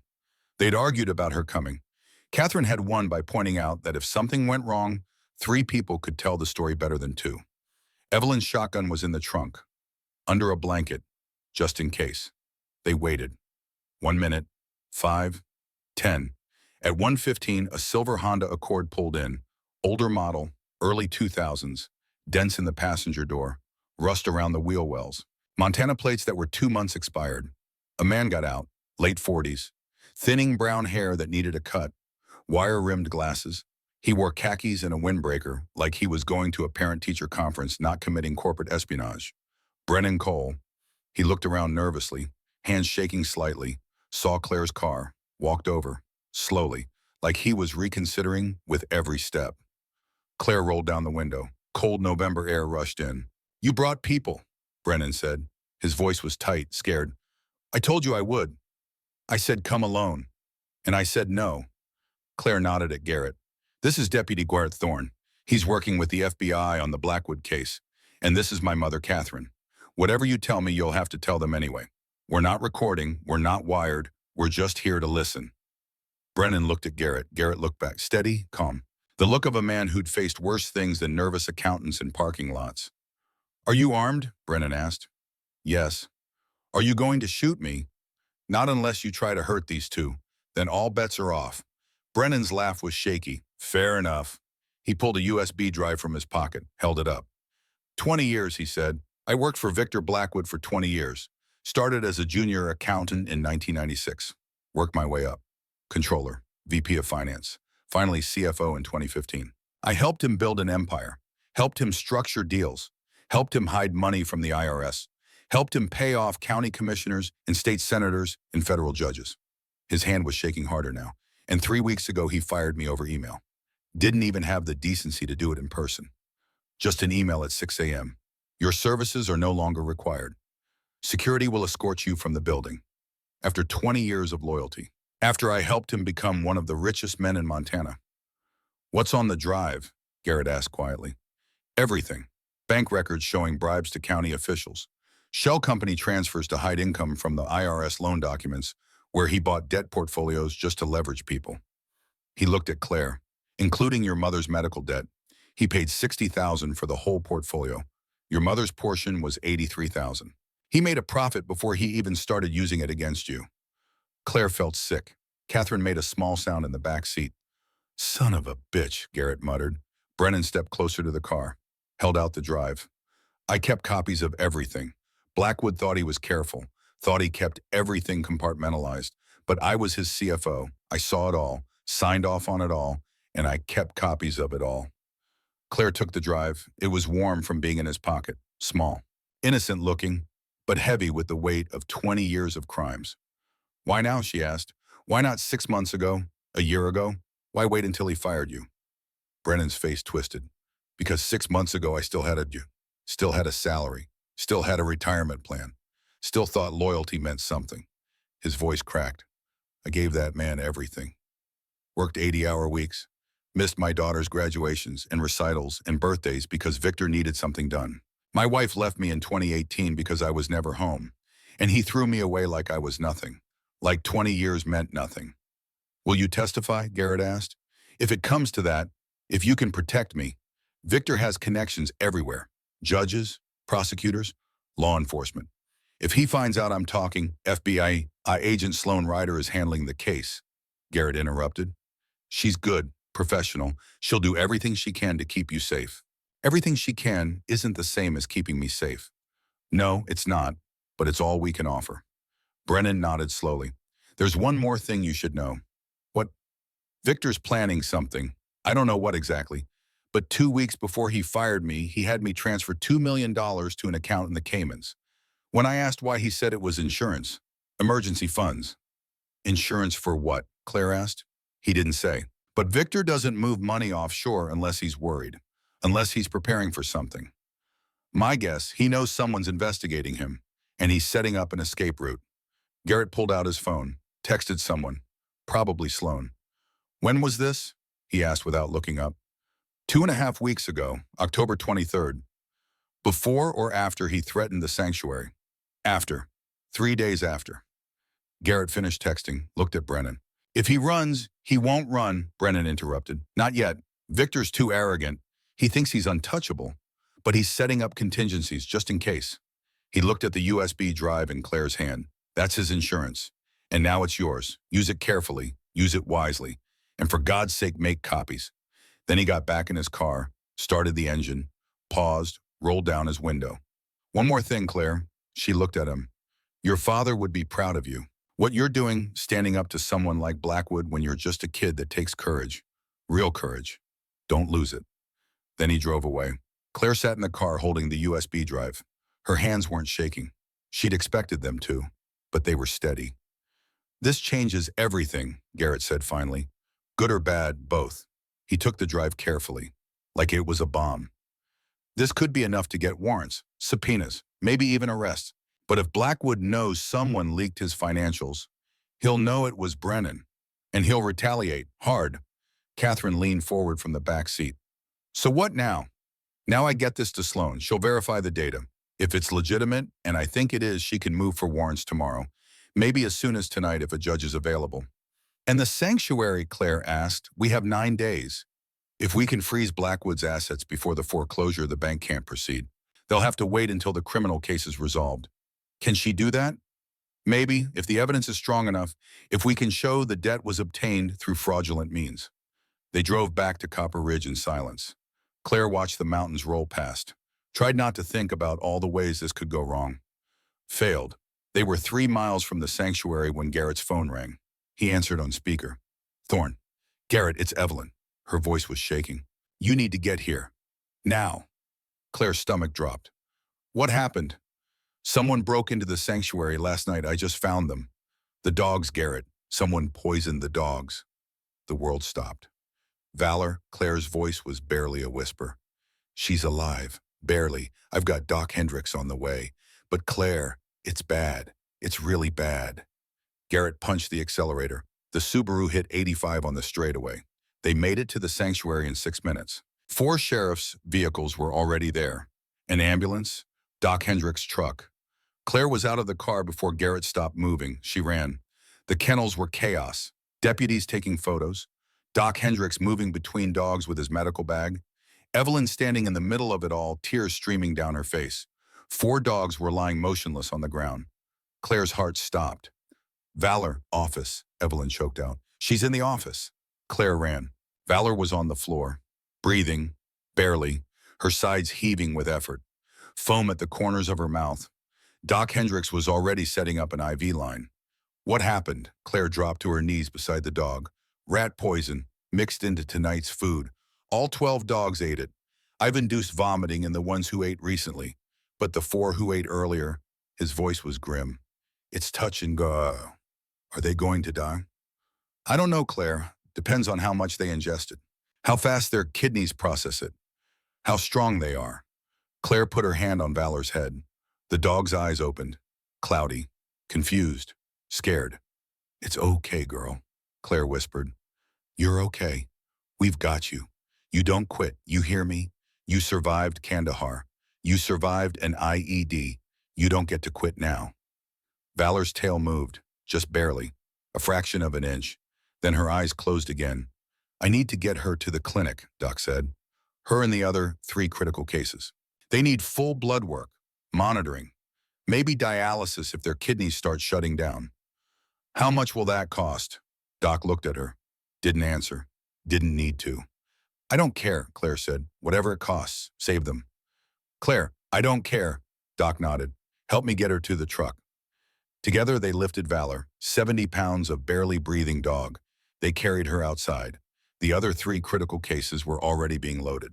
Duke, Belgian Malinois, 10 years old, police dog from Seattle, retired after taking a bullet saving his handler. Ranger, German Shepherd, 9 years old, Marine K9, 3 tours, Afghanistan, Dallas, Labrador mix, 8 years old, Army explosives detection, Iraq. All of them dying because someone wanted to send a message. Claire climbed into the truck bed with Valor. Held her. The truck started moving. She looked back at the sanctuary. Garrett was talking to the sheriff. Evelyn was standing alone, looking old, looking broken. And at the edge of the property, barely visible in the fading afternoon light, was a black sedan. Watching. Always watching. Claire's grief turned to rage. White hot, all-consuming, burning away everything else. This was Victor Blackwood. She knew it, couldn't prove it yet, but knew it in her bones. He'd tried to scare them, tried to buy them, tried to threaten them.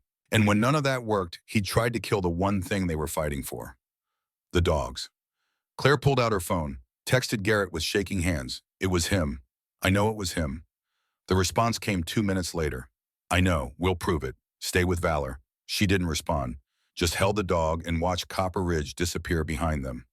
Darkest hour 3500 to 4200. The veterinary clinic in Kalispell was small. 4 exam rooms, 1 surgery suite. A waiting room with chairs that had seen better days. Doc Hendricks had called ahead. His entire staff was waiting when they arrived. They worked through the night. Claire sat in the waiting room. Garrett showed up at 10 p.m., sat beside her. Didn't say anything, just sat. At midnight, Catherine arrived with coffee and sandwiches nobody ate. At 2 a.m., Doc Hendricks emerged. His scrubs were covered in blood. Claire stood. Her legs were numb from sitting. Valor. She's alive. Stable. Critical but stable. The other 3, he paused, took off his glasses, rubbed his eyes. We lost Duke. His kidneys shut down before we could get him on dialysis. There was nothing we could do. Duke, 10 years old, took a bullet for his handler in Seattle, survived, retired, should have lived out his days in peace. Dead because a billionaire wanted to prove a point. Claire sat back down, put her face in her hands, didn't cry, couldn't cry, just breathed. In, out.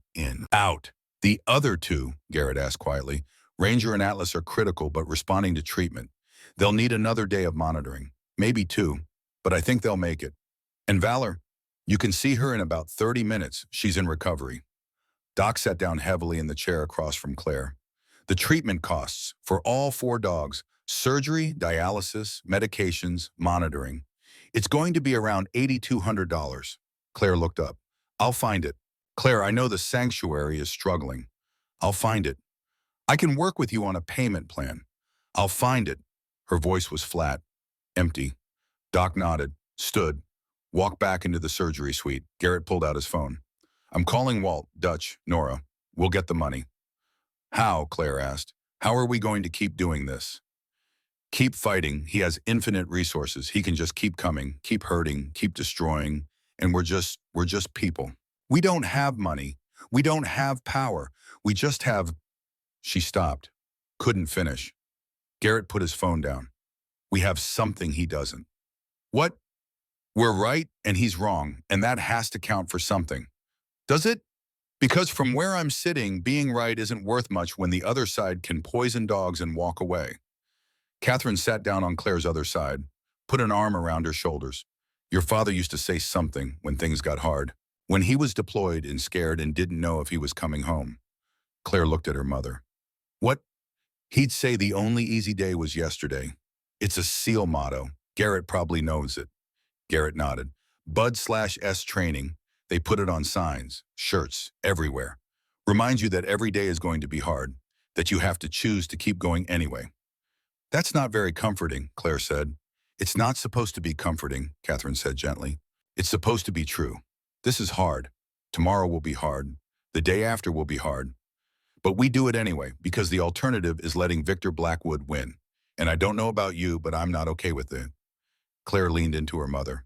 I'm tired, Mom. I know, baby. I'm so tired. I know. They sat together in the fluorescent light of the waiting room. At 2:30, a nurse came out. You can see Valor now. Claire stood. Her mother stood with her. Together, Claire asked. Together. They walked into the recovery room. Valor was on a table, IV in her leg, oxygen mask over her snout, bandages around her middle where they'd had to insert the dialysis catheter. Her eyes were closed, but she was breathing. Steady, strong. Claire pulled a chair over. Saturday. Put her hand on Valor's side. Felt the rise and fall. Life. Stubborn. Persistent. Refusing to quit. I'm sorry, Claire whispered. I'm so sorry. I promised I'd keep you safe. I promised. Valor's ear twitched. Her eyes opened, just for a second. Looked at Claire. Recognition. Trust. Then closed again. But her tail moved. Once a message. I'm still here. Still fighting. Still with you. Claire broke. The tears came. All the fear and rage and grief she'd been holding for days. For weeks. For 8 years since her father died. She cried, and Catherine held her, and Garrett stood in the doorway keeping watch. Because that's what you did for family. You stood guard while they broke, and you helped them put the pieces back together. Outside, dawn was breaking over Kalispell, pink and gold over the mountains. Beautiful, indifferent. The world kept turning, even when your heart was breaking, especially then. Hope returns 4200 to 4500. By how 9 a.m. the money was handled. Catherine sold back her 2 weeks of vacation time to the hospital, $1,800. Walt Gibson donated $2,000, said he had money from selling his truck and didn't need it anymore. Dutch Sullivan's church took up a collection after early service, $2,300 in small bills and change. People who had nothing giving what they could. Nora Brennan started a GoFundMe, posted it to Montana veteran groups on Facebook. It went viral. By noon, they had $14,000. More than enough. Veterans from across Montana, Wyoming, Idaho. People who'd never met Valor or Duke or any of the dogs, but who understood what it meant to serve, what it meant to sacrifice, what it meant to be thrown away after you'd given everything. Claire sat in the clinic and watched the donations roll in. $5 from a retired Marine in Missoula, $10 from an Army widow in Billings, $20 from a Navy vet in Great Falls. Each one a message. You're not alone. We see you, we've got your back. At 3 p.m., Doc Hendricks gave the all clear. Valor could go home tomorrow. Ranger and Atlas needed one more day, but they'd make it. All of them. Except Duke. Claire went outside, called Garrett. Valor's going to be okay. Thank God. He sounded relieved, exhausted. Listen, I've got news. Sloan verified Brennan's data. It's legitimate, all of it. She's getting warrants right now. Bank records, property records, business records, everything. Tomorrow morning, 7 a.m., she's executing them herself and with a team from Helena. Claire's heart started to race. Tomorrow. We can't wait. The sanctuary forecloses in 8 days. And if Blackwood runs, he won't run, Claire said. He's too arrogant. Maybe, but Sloan's not taking chances. He paused. There's something else. What?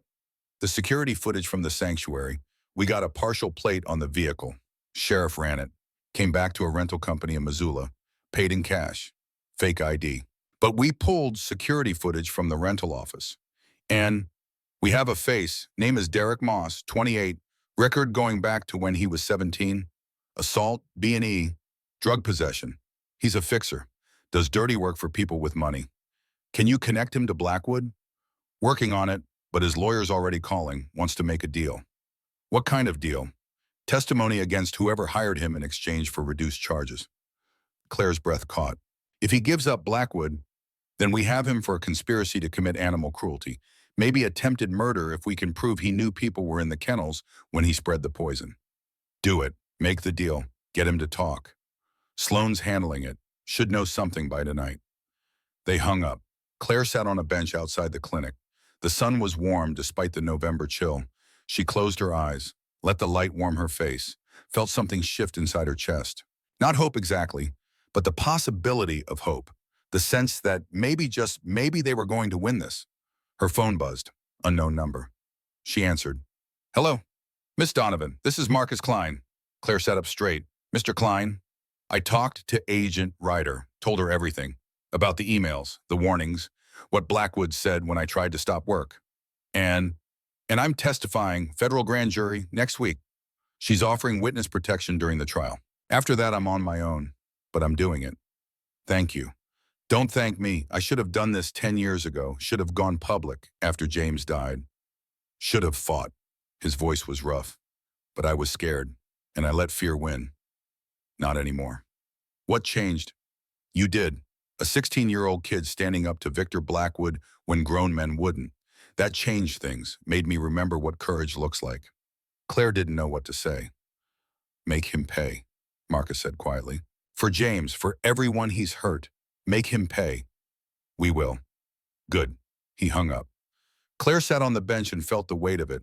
All these people, Harper and Marcus and Brennan and Walt and Dutch and Nora, all of them choosing to stand up, choosing to fight, because she'd asked them to, because she'd shown them it was possible. The responsibility was crushing and necessary. At 5 p.m., Garrett called again.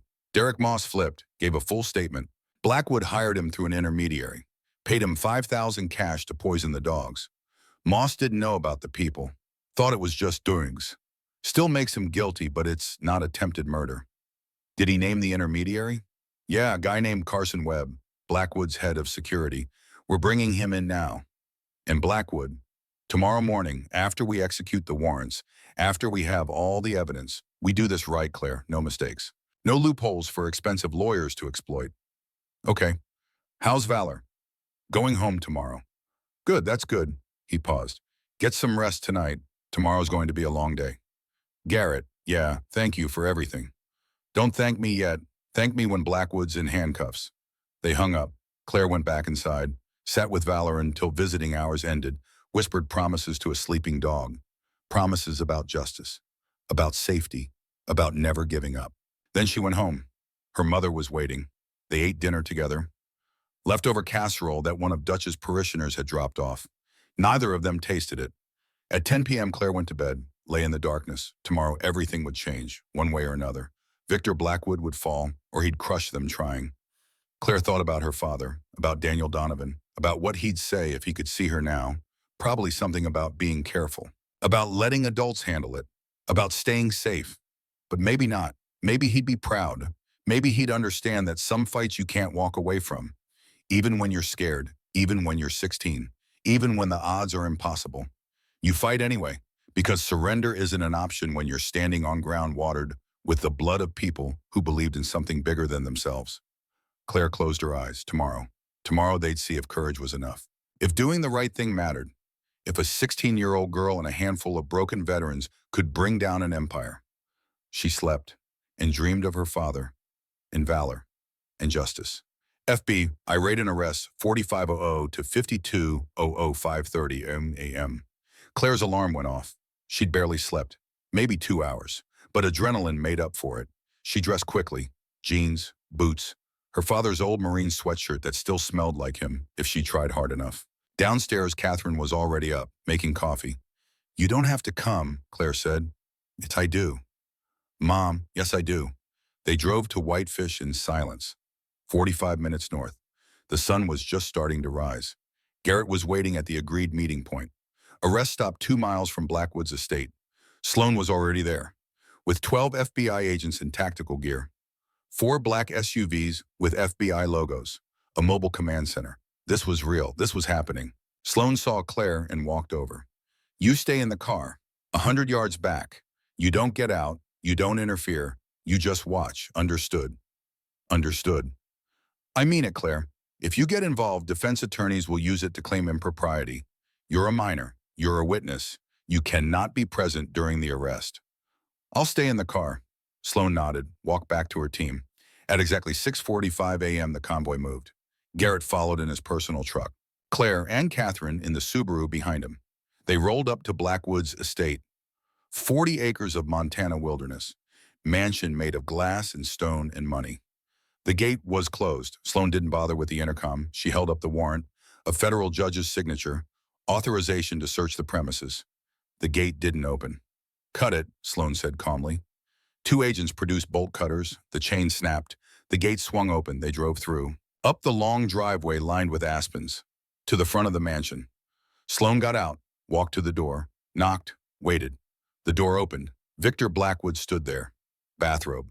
Coffee in hand, calm as a Sunday morning. Like he'd been expecting this. "Agent Ryder," he said pleasantly. "Rather early for a social call, don't you think?" "Victor Blackwood, I have a warrant to search this property and seize all financial records, electronic devices, and documents pertaining to multiple counts of fraud, bribery, money laundering, tax evasion, and conspiracy to commit animal cruelty." Victor took a sip of coffee. "I see. May I call my attorney?" "You can call from the kitchen while we execute the warrant. Step aside, please." Victor didn't move, just stood there, smiling. "This is harassment, you know. I'm a prominent businessman, a philanthropist. I sit on hospital boards, university boards. I donate millions to charity. I'm aware of your public profile, Mr. Blackwood. Now step aside or I'll have you removed." Victor's smile widened. "By all means, search away. You won't find anything." He stepped back. The agents flooded in, 12 people in tactical gear spreading through the mansion like a tactical operation, which it was. Claire watched from the car, 100 yards back, just like she'd promised. Her hands were gripping the dashboard so hard they hurt. "He's too calm," she said. Catherine was in the driver's seat, watching. "Maybe that's just how he is. Maybe he really thinks he's untouchable. Or maybe he knows something we don't."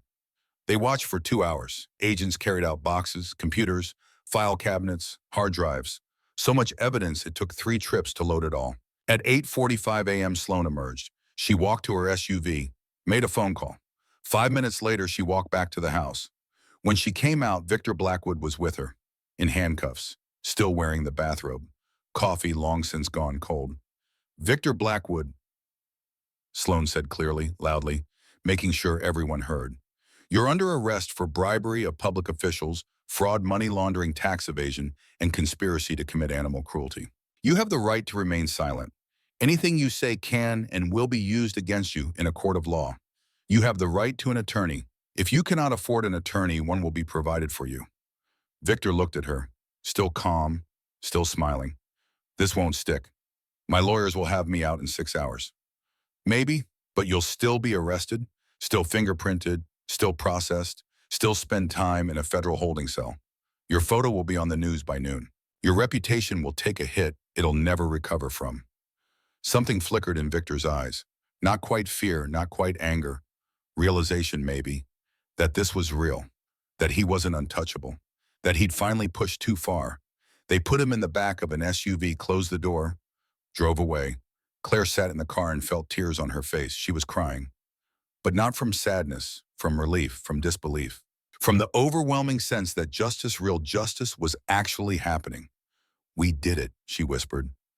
Catherine reached over, squeezed her hand. "You did it." "No, we did it, all of us." Garrett walked over to the Subaru, leaned in the window. "How are you holding up?" "I can't believe that just happened." "Believe it. Victor Blackwood is in federal custody. Sloan's team found evidence of bribes going back 20 years. Shell companies in the Caymans, Panama, Delaware. Bank accounts we didn't even know existed. Brennan's USB gave us the map. The house search gave us the confirmation. What happens now? Now he gets arraigned, bail hearing, probably tomorrow. His lawyers will argue he's not a flight risk, that he has ties to the community. Will they let him out? I don't know, but even if they do, he's done. The evidence is overwhelming. He's going to prison, Claire. It's just a matter of how long." Claire nodded, couldn't speak. Garrett smiled. "You should go pick up Valor. Take her home. Let her rest. You've earned it." They drove to the clinic. Doc Hendricks was waiting. "I heard," he said. "It's all over the news. FB aid, arrest. They're calling it the biggest corruption case in Montana history. Is Valor ready?" "She is, still weak, needs rest and medication, but she's ready to go home." They brought her out. Valor limped on 3 legs. The fourth still sore from the IV, but her tail was wagging. And when she saw Claire, she gave a single bark. Hoarse, weak, but joyful. Claire knelt. Valor walked over, pressed her head against Claire's chest. "We did it, girl," Claire whispered. "We won." Valor's tail wagged harder. They loaded her carefully into the car, drove back to the sanctuary. Evelyn was waiting, with Walt and Dutch and Nora, with Marcus Klein, who'd driven through the night from Wyoming, with Harper Fleming, who'd brought her 3 kids, James Mitchell's children, teenagers now, old enough to understand. They stood together at the sanctuary, and when Claire got out with Valor, they clapped. All of them. Not loud, not theatrical, just steady applause, recognition, respect. Claire helped Valor out of the car. The dog walked slowly to her kennel, lay down in the sun, closed her eyes. Safe. Finally safe. Justice and resolution. 52-00 to 57-00. The trial moved faster than anyone expected. Victor Blackwood's lawyers tried everything. Motions to dismiss, motions to suppress evidence, motions for change of venue. All denied. The evidence was too strong. Brennan Cole testified for 3 days, detailed every bribe, every shell company, every illegal transfer. Marcus Klein testified for 2, told the story of James Mitchell, of the emails warning about safety violations, of Victor Blackwood saying keep working even when he knew people would die. Harper Fleming testified for 1, held up a picture of her husband, told the jury about 3 children who grew up without a father. Derek Moss testified, admitted Blackwood's head of security hired him to poison the dogs. Carson Webb, the security chief, made a deal, testified that Victor had personally ordered the hit. The jury deliberated for 6 hours, came back with a verdict. Claire attended every day of the trial, sat in the gallery, watched. On the final day, the courtroom was packed. Reporters, victims, curious onlookers. The jury filed in. The foreman stood. On the count of fraud in the first degree, how do you find the defendant guilty? On the count of bribery of a public official, guilty. On the count of money laundering, guilty. 17 counts total, 17 guilty verdicts.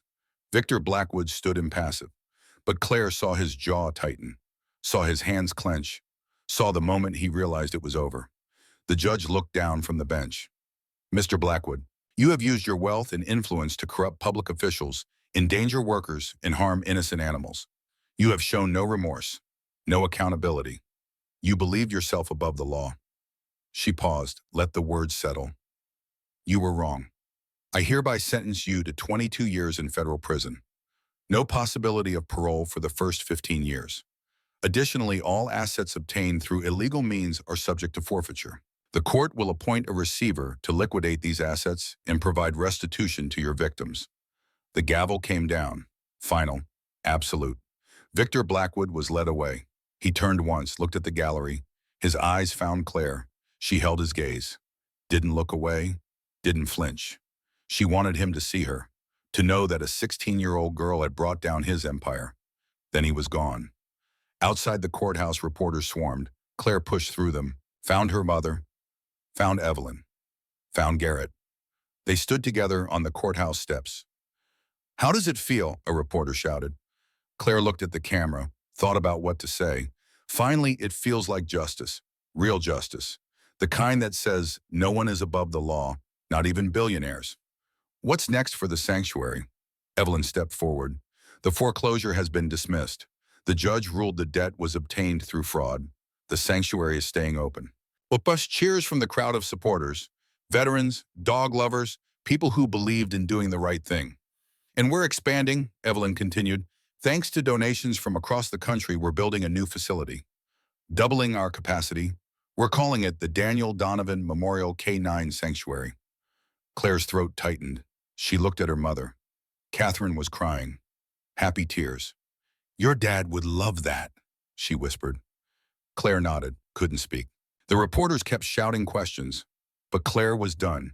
She'd said what needed saying, done what needed doing, won what needed winning. They went home. 1 year later, 57-00 to 60-00. The grand opening of the Daniel Donovan Memorial K-9 Sanctuary was on a Saturday in June. Perfect Montana weather. Clear skies, warm sun, gentle breeze. The facility was beautiful.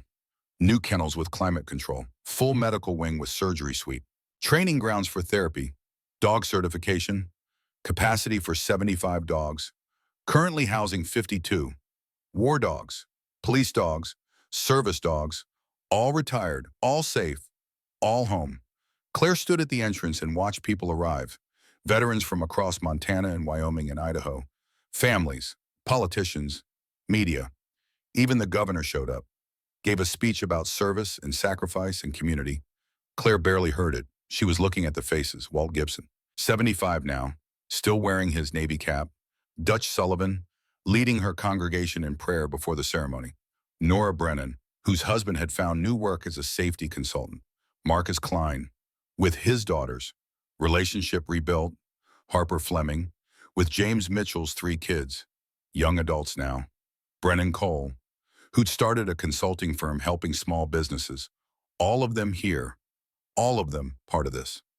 Evelyn stood beside Claire, 73 now, moving slower but still fierce. Your father would be proud, she said. Claire smiled. You've said that before. Because it's true every time. Catherine appeared with a surprise. A golden retriever puppy, 8 weeks old. Her name is Hope, Catherine said, handing Claire the leash. She's yours. Mom, I can't. You can and you will. You've been taking care of everyone else. Time you had someone to take care of you. Claire knelt, the puppy licked her face. She laughed. Actually, she laughed. It felt good. Garrett walked over. He'd left the sheriff's department. Full-time operations director now. Speech in 5 minutes, he said. I hate speeches. Too bad. You started this. You finish it. Claire stood, walked to the podium. The crowd quieted. Hundreds of faces, all looking at her. She took a breath. A year ago, this sanctuary was 2 weeks from closing. We were broke, desperate, fighting a man who had more money and power than we could imagine. She paused. But we had something he didn't. We had community. We had people who believed that doing the right thing mattered more than doing the easy thing. We had veterans who knew what sacrifice meant. We had families who'd lost loved ones and refused to let their deaths be meaningless. She looked at Harper, at Marcus, at all of them. My father died serving his country. He never met these dogs, never saw this place. But I think he'd be proud. Proud that we fought, proud that we won, proud that we built something good from something broken. Her voice caught. This sanctuary exists because people refuse to give up, refuse to let power win over principle. And it will continue to exist as long as we remember that every dog here represents a human being who gave everything, who served without question, who came home broken and was thrown away. She stepped back. The crowd erupted. Applause, cheers. Claire walked off the stage, found Valor waiting. 9 years old now, gray around the muzzle, moving slower, arthritis in her hips, but still here, still fighting. Claire knelt, put her forehead against Valor's. We made it, girl. We actually made it. Valor's tail wagged. They walked together through the facility, past the kennels, past the training grounds, to the memorial wall, photos of fallen K-9 handlers. Her father's picture was there. Sergeant Daniel Donovan, Marine Corps, died Iraq 2018. Next to him, Sergeant Michaela Hayes, Valor's handler, died Afghanistan 2023, and dozens more, men and women who'd given everything. Claire touched her father's photo. Thank you, she whispered, for teaching me to fight, for showing me what courage looks like, for believing I could do hard things. Behind her, the party continued. Music, laughter, hope. Garrett appeared at her shoulder. You did good, kid. We did good. Yeah, we did. They stood together in comfortable silence. What happened to Tristan? Claire asked suddenly. Victor's son. Last I heard, he's working at a car dealership in Bozeman, selling Hondas. Victor refused to see him when he tried to visit in prison. Disowned him, left everything to charity in his will. Claire felt something almost like sympathy. That's sad. That's Victor Blackwood. He only cared about people when they were useful. When they stopped being useful, he threw them away. Even his own son. I don't want to be like that. You won't be. You're Daniel Donovan's daughter. He taught you better. Claire's eyes stung. She blinked hard. Garrett squeezed her shoulder. Come on, your mom saved you cake. And there's about 50 veterans who want to shake your hand. They walked back to the celebration, to community, to family, to the life they'd built from ruins. That night, after everyone left, Claire sat in the sanctuary office, Valor at her feet. Hope the puppy asleep in her lap, she pulled out her phone, scrolled to a video she'd saved. Her father, recorded the day before he deployed. She hit play. Kongai ba, if I don't come home, remember this good people don't always win right away. But if we don't stand up, bad people definitely win. I believe you'll do the right thing. Claire paused the video, looked at his face. I did, Dad, she whispered. I did the right thing. And we won. She closed the phone, closed her eyes. Outside Montana, night settled over the sanctuary. 52 dogs slept safely, each one a promise kept, each one a victory. In the memorial garden, a stone marker read, "The righteous care for the needs of their animals." Proverbs 12:10, the fight had been long, the cost had been high, Duke was gone, but 52 others were safe, and Victor Blackwood was in prison, and the sanctuary would stand for another 50 years, maybe longer. Justice had won, not quickly, not easily, but completely. And in the end, that's all that mattered. Claire Donovan, 17, now sat in the office her father would never see and felt something she hadn't felt in years. Peace, not perfect, not permanent, but real. The kind of peace that comes from knowing you fought for something that mattered and won. Outside Valor lifted her head, looked at the door, alert even in sleep. Once a war dog, always a war dog. But safe now, finally safe. Claire smiled, turned off the light, went home. Tomorrow would bring new challenges, new dogs, new battles. But tonight they could rest. They'd earned it.